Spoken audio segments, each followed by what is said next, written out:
everyone, welcome back to my channel. This is Christine with Patter Crafts, and today is card 1 of using what's in my stash.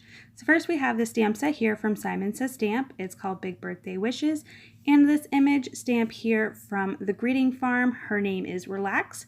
She is one of the stamps from the Super Secret Stamp Club. So I believe she's retired. Also grabbing some various scraps of cardstock and pattern paper. Now what I do with my various pieces of scrap paper is I go by size. If it can be cut down to 6 by 6, it's cut to 6 by 6. The next biggest size I would have would be 4 1/4 by 5 1/2. And from there I used my 3 largest stitched rectangle dies. I'll cut them from there.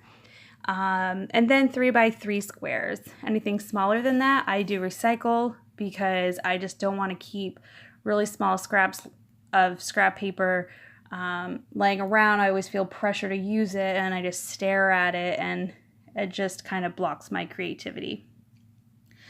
So here I'm just cutting down all the various pieces that I need. So the main panel was cut down to 4 1/4 by 5 1/2, and then I cut the blue panel just shy of that. I didn't exactly measure it. I just kind of eyeballed it with a pencil and had put those little pencil marks in beforehand. So for the center piece of the card sketch, it shows 3 panels, but it only gives measurements for 2. So I decided to go from the inside panel to the next layer and then to the next layer, like kind of go backwards. So this piece of cardstock was cut down to 2 by 3 1/4. I did have some stitch lines on there, so I did cut those off. And now I'm just using some white glitter paper. And when I am measuring mats like this, I tend to just put the top layer on that next layer and then just use the pencil to kind of mark it out. For me, that is the easiest way to cut my panels so that they're exactly how I want them to be. So if I do more of these videos, you'll see a lot more of that. I'm gonna grab my stamp set here. A lot of the sentiments in this stamp set are large, hence Big Birthday Wishes, but I did grab this smaller sentiment from the set. It's probably meant to be on the inside of a card, maybe, but we're going to use it on the outside. And it says, "Another birthday, and you're still just as beautiful as ever." I thought it was a really sweet sentiment for this card in that image. Now on the inside of the card, I am going to stamp the sentiment, "Happy Birthday." When I'm using colored cardstock, for the card base, I usually always put a white mat on the inside. So I grabbed the Memento Tuxedo black ink to use for stamping both sentiments.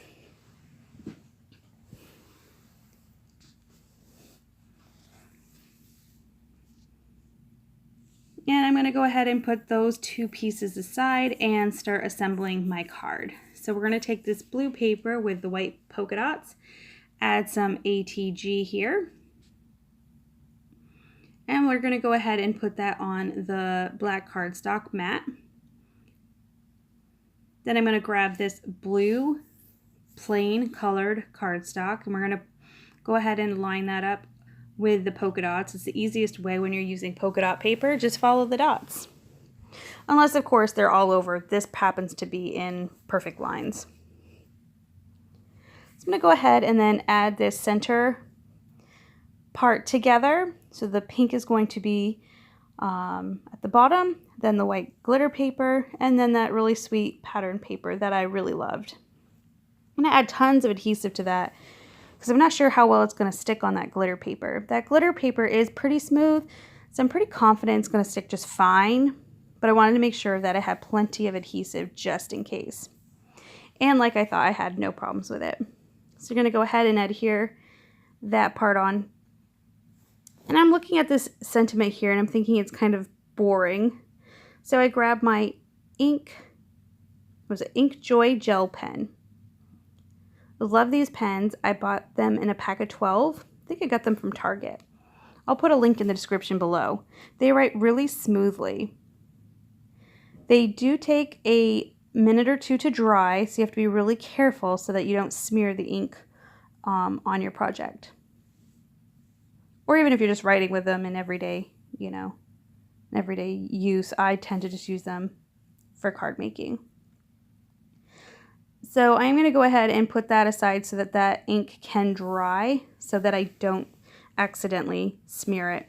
Now, in the beginning of the video, you saw probably a pink card base. Well, I decided to switch it up and grabbed this purple card base. I'm not sure which card kit I received this from. I'm sure it was from an old one because most card kits in the last several months, I go ahead and use all the cardstock in it. So I'm going to go ahead and add this front panel down. And I debated here if I wanted to cut the black cardstock from the top. Barely peeked through and I almost cut it, but I decided not to. So we're going to go ahead now and adhere the inside panel. And now we're going to get ready to put on the rest of our pieces. So we're going to add some foam tape here to the sentiment. Just some 3M foam tape. Going to go ahead and place that to a place similar to the card sketch. And then we're going to add our little image. She is not part of the card sketch, but I wanted her on there. She is an image that I colored a really long time ago. Sometimes when I'm lacking some creativity, I will just color images. And if I really don't want to color images, then a lot of times I just stamp them out and cut them and put them into a binder. For use later. Adding some glitter Wink of Stella to her hat for a little bit of shine. And I'm going to grab my glossy accents and we're going to add some of this to her shoes. I want to add just a little something more to her. Then I'm going to go ahead and grab some Crystal Nouveau drops. This is the color Crushed Grape. We're just going to add 3 little drops to the sentiment here. I debated if I wanted to add more, but I decided to just cool it. Sometimes I get a little carried away. And there it is. Card number 1, using what's in my stash. If you like this video, please give it a thumbs up. If you'd like to see more, hit the subscribe button. But until next time, bye!